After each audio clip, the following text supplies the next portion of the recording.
दुनिया की राजनीति में इस वक्त जो खेल खेला जा रहा है वो किसी फिल्मी कहानी से कम नहीं है। एक तरफ डोनाल्ड ट्रंप, दूसरी तरफ नरेंद्र मोदी और तीसरी तरफ पुतिन और चीन की ताकत। सवाल ये उठ रहा है कि क्या वाकई दुनिया एक नए मोड़ पर खड़ी है।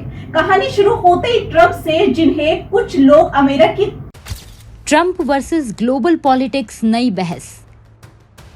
क्या बदल रहे हैं भारत अमेरिका के रिश्ते? रूस चीन भारत का नया समीकरण। दुनिया की राजनीति में इस वक्त जो खेल चल रहा है वो किसी फिल्मी कहानी से कम नहीं है। एक तरफ डोनाल्ड ट्रंप, दूसरी तरफ नरेंद्र मोदी और तीसरी तरफ पुतिन और चीन की ताकत। सवाल ये उठ रहा है कि क्या वाकई दुनिया एक नए मोड़ पर खड़ी है। कहानी शुरू होती है ट्रंप से, जिन्हें कुछ लोग अमेरिका की ताकत मानते हैं तो कुछ ने उसी देश को कमजोर करने वाला नेता बताते हैं।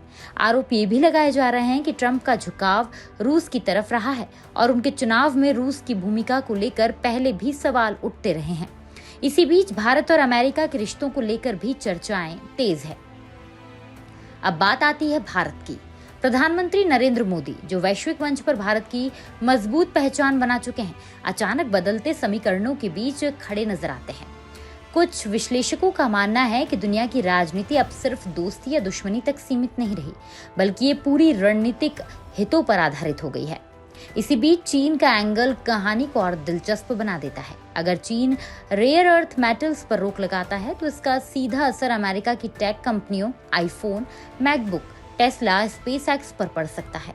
यानी टेक्नोलॉजी से लेकर रक्षा तक हर सेक्टर में हलचल संभव है। अब सबसे बड़ा सवाल, क्या दुनिया डॉलर से आगे बढ़ने की तैयारी कर रही है?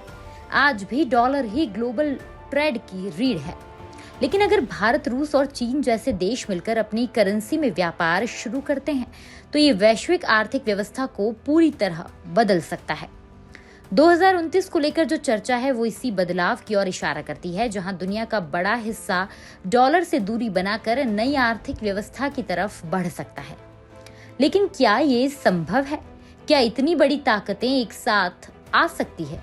ये कहानी सिर्फ नेताओं की नहीं है, बल्कि उस बदलती दुनिया की है जहां हर फैसला आने वाले समय की दिशा तय करेगा।